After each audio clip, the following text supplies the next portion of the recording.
ये पृथ्वी है, इसकी घूर्णन अक्ष है जिसके परितः पृथ्वी ऐसे घूर्णन गति करती है, 24 घंटे में एक चक्कर लगाती है, जिसकी वजह से दिन रात होते हैं।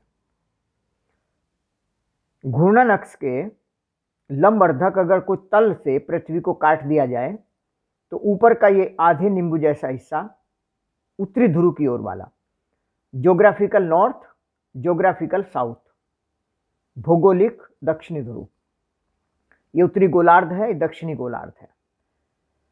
तो यहां से ये जो आधा हिस्सा हो गया, इसका जो ये लाइन है बाहर वाली,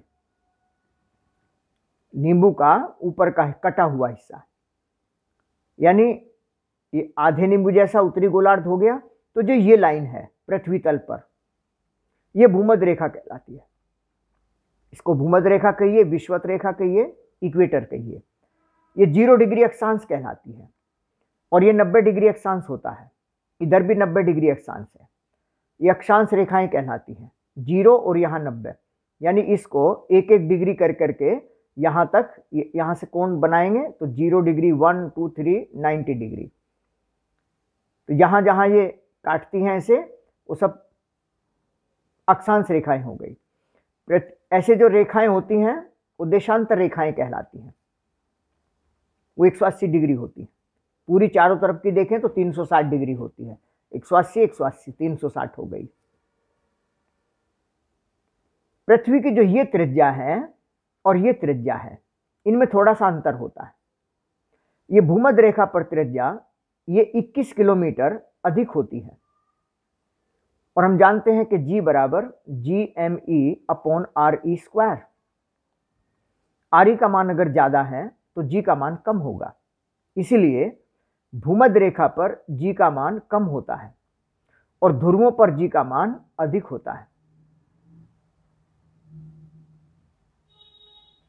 ये पृथ्वी की घूर्णन गति के कारण भी कम हुआ करता है। जैसे मान लीजिए यहां से ये थीटा कोण है और यहां कोई वस्तु रखी है। इस वस्तु को जब ये पृथ्वी ऐसे घूर्णन गति करेगी तो यहां वस्तु वाली वस्तु ऐसे इस त्रिज्या के मार्ग में, वृत्ताकार मार्ग में गति करेगी और इसके लिए अभिकेंद्र बल इसी त्वरण से मिलेगा जो यहां G हो है, यहां G होता है। जो औसत त्वरण है, देखो यहां G का मान हमने देखा कम है, यहां G का मान अधिक है। ये 0 डिग्री है, 45 डिग्री है, ये 90 डिग्री है। तो 45 डिग्री पर और समुद्र तल पर G का मान 9.8 मीटर पर सेकंड स्क्वायर, ये होता है समुद्र तल 45 डिग्री अक्षांश। ऐसे चुनाव किया गया है क्योंकि यहां कम है और यहां ज्यादा है, तो 45 डिग्री पर नॉर्मल हो गया। घूर्णन गति के कारण भी G का मान परिवर्तित होता है। अभी हमने देखा कि यहां त्रिज्या ज्यादा है, यहां त्रिज्या कम है, तो यहां G का मान कम हो गया, यहां G का मान ज्यादा है। इसकी घूर्णन गति के कारण भी कम होता है। जैसे यहां अगर ये r दूरी है तो ये कोण थीटा है, ये कोण थीटा हो जाएगा। तो यहां पर जो आभासी मान होगा वो G घूर्णन के कारण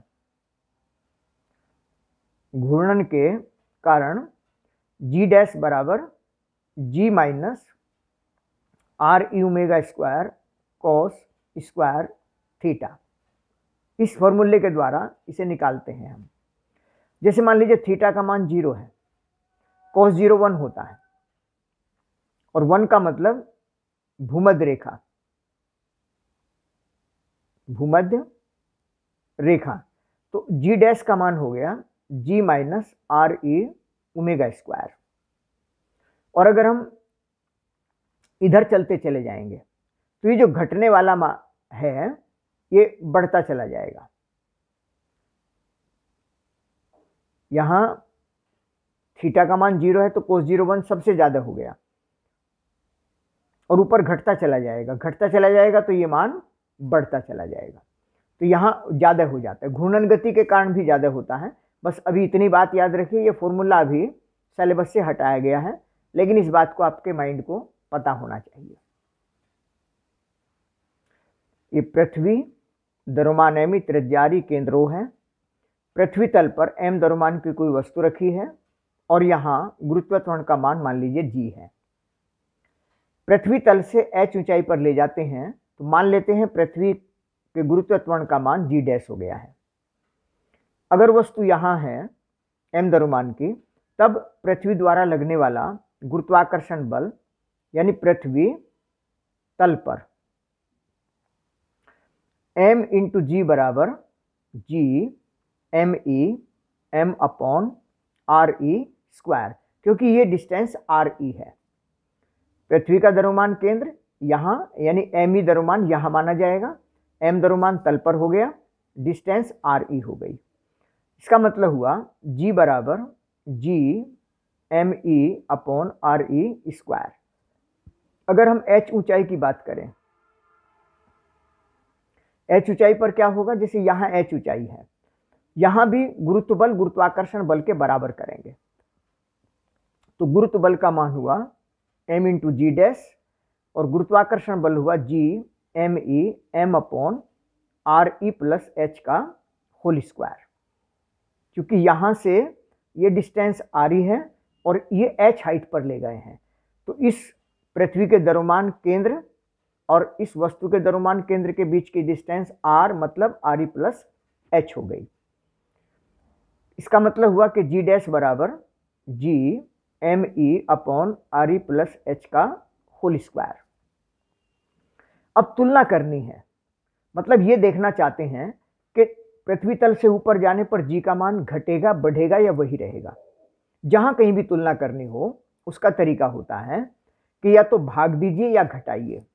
मान लीजिए इसमें से हम ये घटाते हैं तो यहाँ माइनस का आएगा अगर ये कम है, और भाग देते हैं अगर ये कम है तो स्मॉल देन 1 आएगा। दोनों तरीके हो सकते हैं। सिंपल तरीका, एक सामान्य तरीका जो कि अपनाया जाता है, वो भाग देकर निकालने का है। जैसे g डैश बाई जी हम करते हैं, इनको ऐसा करते हैं कि समीकरण 1 लिख लेते हैं, इसको समीकरण 2 लिख लेते हैं। तो ऐसे कह सकते हैं कि समीकरण 2 को समीकरण 1 से भाग देने पर, या सीधे भी कह सकते हैं this implies that g dash upon G equal to, ऐसे सीधे निकाल सकते हैं। यानी अगर ये मैथमेटिकल पोर्शन और सिचुएशन आपको पता है तो आप कैसे लिखेंगे इससे कोई फर्क नहीं पड़ता है। g dash upon G divide करेंगे तो g M E upon R E plus H का होल स्क्वायर बटे g M E upon R E square बराबर, देखो ये और ये कैंसिल हो जाएंगे, तो ये बीच बीच वालों की गुणा होती है, बाहर बाहर वालों की गुणा होती है, तो ये ऊपर चला गया, मतलब आर ई स्क्वायर बटे आर ई प्लस एच का होल स्क्वायर, ये आ गया। अब यहाँ आर ई स्क्वायर है, इसको 1 की गुणा मान सकते हैं, तो 1 बटे ये इसके नीचे आ जाएगा, बटे की मेन लाइन ये हो गई हमारी, आर ई प्लस एच का होल स्क्वायर बटे आर ई स्क्वायर। और आगे हल करेंगे तो ये हो गया 1 upon R E plus H का होल स्क्वायर बटे आर स्क्वायर, मतलब आर ई प्लस एच बटे आर ई का होल स्क्वायर हो गया, यानी 1 प्लस एच अपॉन आर ई का होल स्क्वायर। ये जी डैश अपॉन जी का मान आ गया। और देखिए पृथ्वी तल से ऊपर जा रहे हैं तो कुछ तो ऊंचाई पर जाएंगे ही, अगर कुछ ऊंचाई पर जाएंगे तो एच का मान कुछ होगा, एच बटे आर ई का मान कुछ होगा। इसमें अगर 1 में जोड़ा जाएगा तो 1 से ज़्यादा होगा, 1 से ज़्यादा का वर्ग 1 से ज़्यादा होता है, और अंश 1 है, हर 1 से ज़्यादा है, इसका मतलब small than 1। This imply that G dash upon G small than 1, यानी कि G dash small than G. इसका अर्थ हुआ कि पृथ्वी तल से ऊपर जाने पर जी का मान कम होता है।